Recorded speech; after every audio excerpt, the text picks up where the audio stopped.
arrestato per tentato omicidio l'ultra di estrema sinistra che ha sfondato il cranio ad un tifoso di destra. Cafarsetti convoca le due fazioni. Pronto il decreto, il Veneto perde 2 province e a Venezia la giunta Zaccariotto decadrà nel giugno del 2013. Da 50 anni l'Istituto Tecnico Turistico Algarotti fornisce il personale per gestire la prima industria veneta. Benvenuti a questa edizione della TG di Televenezia. Lo avete sentito dai titoli: arrestato per tentato omicidio il tifoso che ha sfondato il cranio di un ultra e ferito lievemente il suo amico. I carabinieri lo hanno trovato verso le 23 della notte scorsa mentre girovagava nella provincia veneziana, tenendosi lontano dagli ambienti dei tifosi. Uno dei 2 ragazzi feriti è in prognosi riservata. È grave ed è in prognosi riservata uno dei tifosi ultra, un 24enne di Eraclea, colpito ieri alla testa durante una rissa ai Giardini Papadopoli a Venezia. Nella notte è stato sottoposto ad un intervento chirurgico per ricomporre la frattura della teca cranica. Lo stato di salute, i medici ci certificano che sia in prognosi riservata dopo un intervento per ridurre la frattura della teca cranica, che è quindi un'importante frattura della teca cranica. E intanto i carabinieri della compagnia e del nucleo investigativo di Venezia sono riusciti ad arrestare per tentato omicidio ieri sera verso le 23 l'aggressore. Si chiama Matteo Zangrando, ha 28 anni, è veneziano ed è noto alle forze dell'ordine per aggressioni legate al calcio, al basket e anche ad incontri politici. È stato colpito in passato anche da una Daspo. Sì, è una vecchia conoscenza, già colpita in passato da Daspo, quindi per i suoi atteggiamenti violenti in occasione di manifestazioni sportive.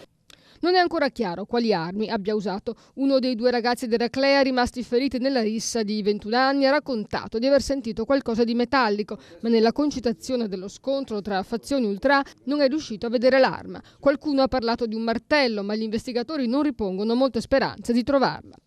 L'arma è stata sicuramente un oggetto metallico, un corpo contundente che ancora non abbiamo rinvenuto, probabilmente è stato gettato lungo i canali della città storica veneziana. Tutto è cominciato il mattino, verso le 11, prima della partita Venezia-Mantova. 2 fazioni di tifosi veneziani, una di sinistra, la Gate 22, a cui appartiene l'arrestato, e l'altra di destra, la Curva Sud, si sono incrociate nei pressi di Piazzale Roma e per ragioni ancora da chiarire è scattata la zuffa, culminata con il colpo alla testa ai 2 ragazzi di Eraclea. Sul posto sono stati chiamati i carabinieri. È stato fondamentale un intervento di un carabiniere della stazione che ha inseguito insieme ad altri colleghi il gruppo di tifosi che si stava allontanando e che aveva partecipato alla rissa. Una volta bloccato il gruppo del Gate 22 che stava fuggendo, i militari sono riusciti a portare in caserma una decina di tifosi e a ricostruire l'accaduto e poi a prendere Zangrando, che nel frattempo girovagava per la provincia veneziana. Allo stadio intanto le forze dell'ordine sono accorse numerose per timore di rappresaglie. Non si esclude che possano scattare vendette nei prossimi giorni. L'episodio ha suscitato sconcerto in città, tanto che l'amministrazione comunale inviterà le tifoserie ad un tavolo comune che si terrà nei prossimi giorni e l'assessore allo sport Andrea Ferrazzi ha lanciato oggi un appello ai tifosi per una condanna senza se e senza ma nei confronti di ogni violenza, a prescindere dalle appartenenze. E ancora la cronaca nera: 2,5 tonnellate di sigarette di contrabbando scoperte nascoste in un tir nel porto di Venezia. Un altro maxi sequestro delle Fiamme Gialle. Il valore commerciale della partita è di 500.000 euro e il conducente, un cittadino greco di 33 anni dell'auto articolato, è stato arrestato per contrabbando e condannato ad 1 anno e 10 mesi di reclusione e inoltre gli è stato confiscato il camion. I finanzieri si sono insospettiti per la particolare insofferenza con cui il camionista rispondeva alle domande. Ufficialmente il carico sbarcato dal traghetto greco proveniente dal porto di Patrasso consisteva in un trailer frigo contenente patatine e tortillas. Sale così a 2 in soli 15 giorni il numero di cittadini comunitari arrestati alla Marittima con l'accusa di contrabbando di tabacchi lavorati esteri per un sequestro complessivo di bionde illegali di oltre 3,5 tonnellate.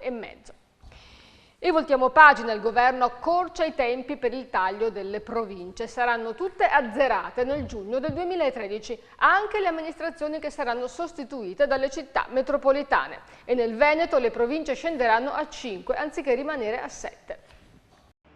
Province, è pronto il decreto e a partire dal giugno del 2013 saranno tutte azzerate, anche quelle che non si vedranno toccare i confini e anche le città metropolitane. Nel Veneto Treviso sarà accorpata a Belluno perché troppo piccola, di appena 25 km², e Padova a Rovigo.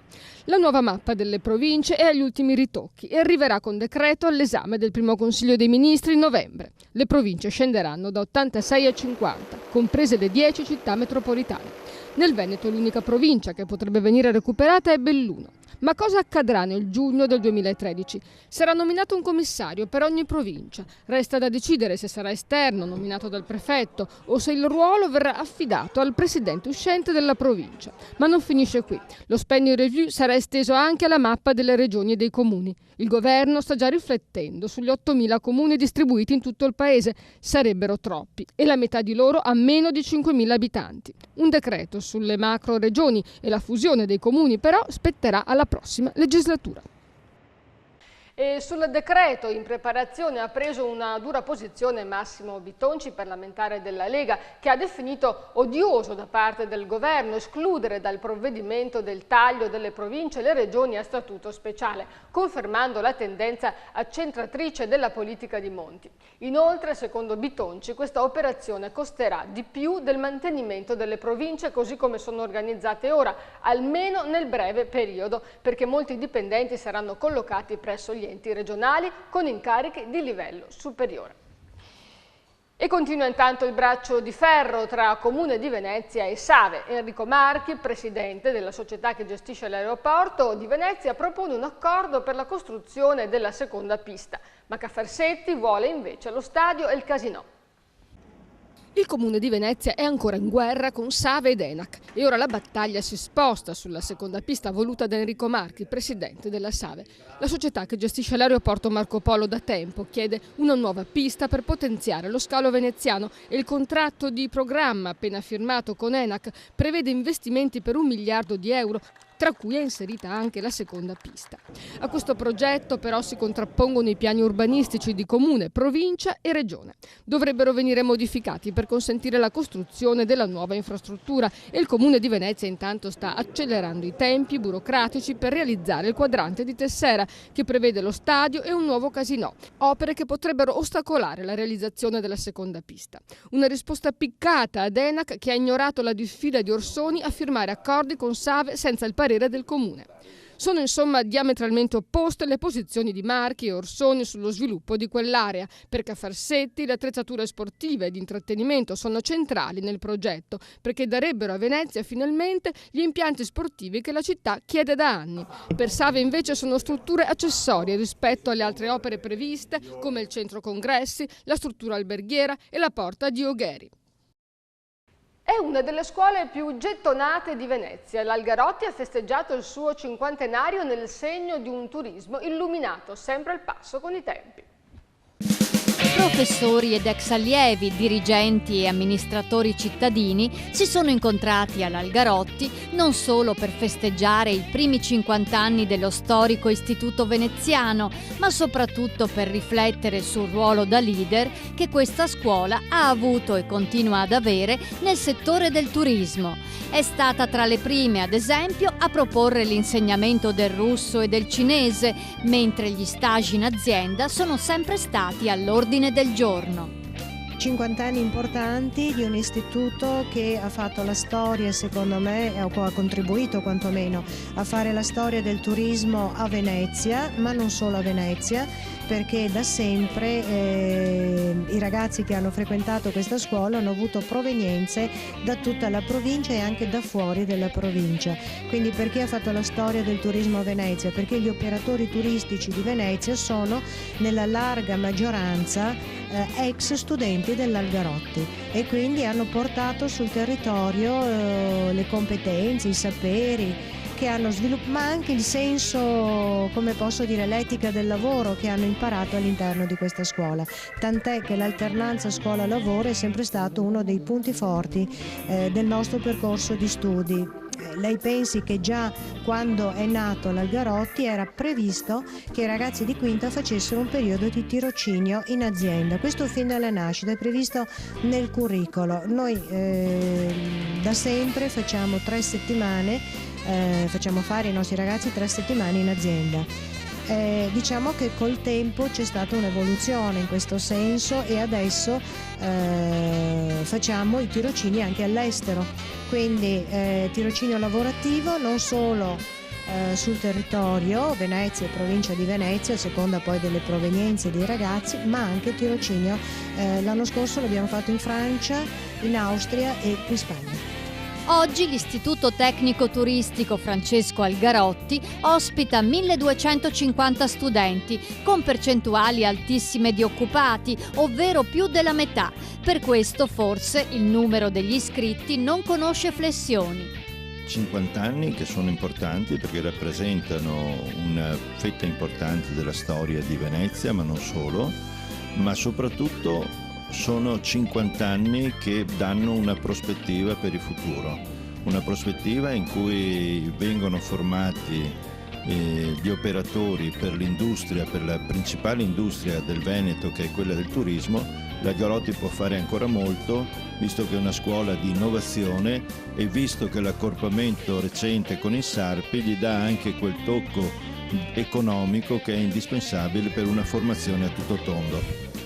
I 50 anni dell'Algarotti sono stati celebrati con 2 giorni di iniziative, fra le quali un convegno sul futuro del turismo e la pubblicazione di un libro con la storia dell'istituto.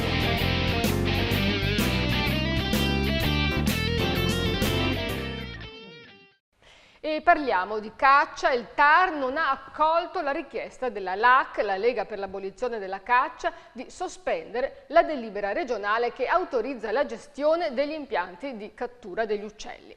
Ora si dovrà attendere la discussione sul merito, fissata per il 30 ottobre, lo stesso giorno in cui si discuterà nel merito anche il nuovo calendario venatorio regionale. L'assessore all'attività venatoria del Veneto, Daniele Stival, ha dichiarato che questa sentenza conferma il buon lavoro svolto dalla Giunta regionale in materia di caccia. E ora le notizie dall'area metropolitana allargata, il triangolo Patreve. Iniziamo dalla provincia di Venezia, dove si intrecciano temi impegnativi come il testamento biologico ad altri decisamente più allegri. Testamento biologico subito, lo chiedono a Chioggia i consiglieri di Sinistra Ecologia Libertà, Fortunato Guarnieri e Gianfranco Scarpa. L'idea è di predisporre un modulo da compilare e istituire un registro telematico con le dichiarazioni da inserire nelle tessere sanitarie. In questo modo il Comune potrebbe supplire a una carenza legislativa. L'Oca continua a tener banco a Mirano. Se l'influenza aviaria vieta l'utilizzo dei pennuti, gli abitanti di Luneo hanno pensato di far gareggiare le mogli al posto delle oche nel celebre palio. Una goliardata poco divertente, secondo il sindaco Maria Rosa Pavanello, che ha subito rilanciato. E perché invece non far correre i mariti ochi? Inaugurata a Salzano la 19ª festa della zucca, che rimarrà aperta fino al 4 novembre. Niente zucche giganti quest'anno per colpa della siccità, in compenso spazio alla fantasia, con deliziose composizioni e tante pietanze al sapore di zucca. Tra le iniziative collaterali, un'inedita collezione di samovar, visibile per la prima volta al pubblico. Ci spostiamo ora nella Marca trevigiana, dove si moltiplicano iniziative trovate per rimanere a galla nonostante la crisi. Uffici low cost anticrisi. Parte da Mogliano la sfida di 3 giovani imprenditori under 30. Si chiama coworking ed è un'esperienza molto praticata in altri paesi. Consiste nel condividere uno spazio di lavoro in comune, cosa assai fattibile per le nuove professionalità, dove bastano un computer, una scrivania e una connessione veloce. Una card di servizi anticrisi per i quasi 5.000 studenti delle superiori di Montebelluna. Si chiama La Freccia ed è stata realizzata dall'Unione degli Studenti. Consente di ottenere agevolazioni in una serie di locali pubblici e negozi, ad esempio sconti su panini, bibite, pizze e caffè che vanno dal 10 al 20%, ma anche su CD, libri e riviste. Sono 42 i locali che hanno finora aderito.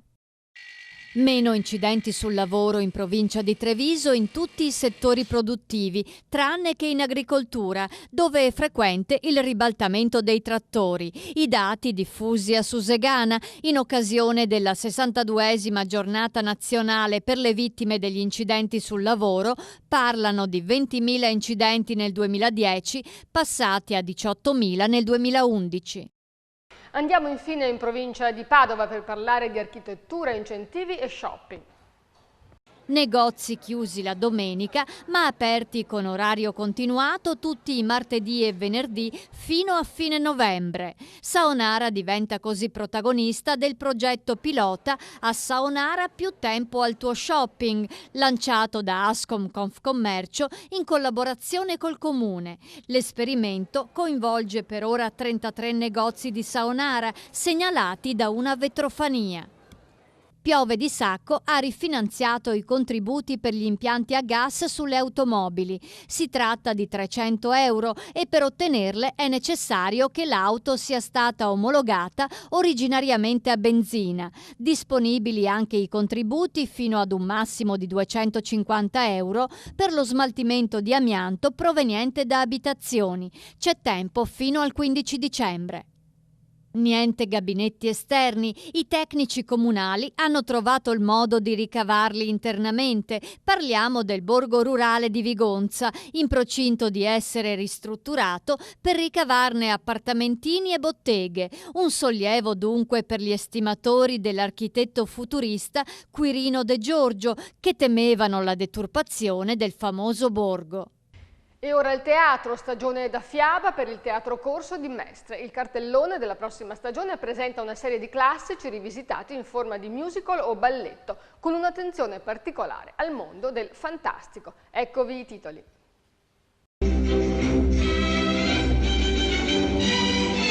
Danza classica, tango, musical e pièce brillanti sono le proposte del Teatro Corso di Mestre, variegate ed eterogenee, sicuramente interessanti per diversi tipi di pubblico.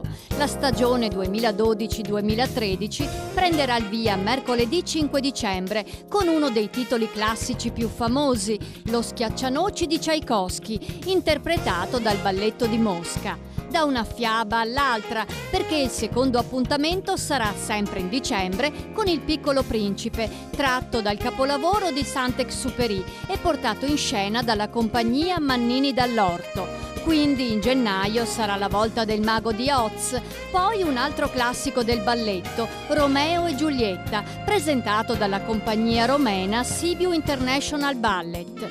In febbraio si cambia registro e si passa al comico con il rompiballe protagonista Gianmarco Tognazzi. Ancora in febbraio un'emozionante serata di tango con i fratelli Macana, mentre in marzo si potrà vedere Vengo a prenderti stasera, spettacolo che segna il debutto di Diego Abatantuono in veste di regista.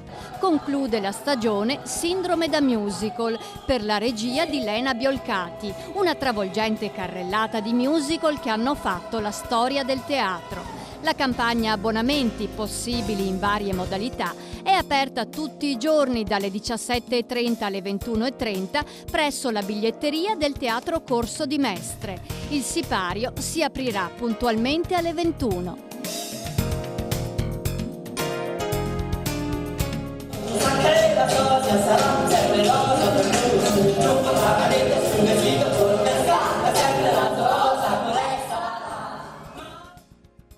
E ora le previsioni del tempo per i prossimi 4 giorni.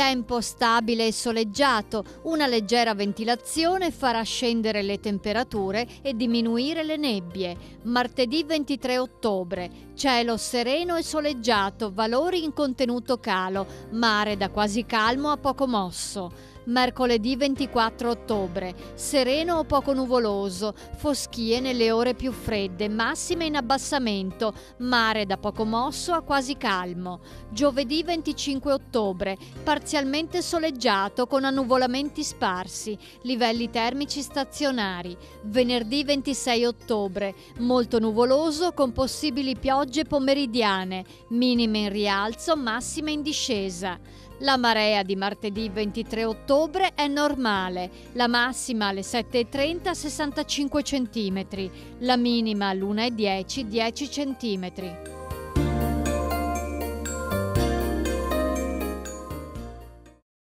Bene, con questo era proprio tutto. Grazie per averci seguito, grazie per averci scelti, buon proseguimento, buona serata.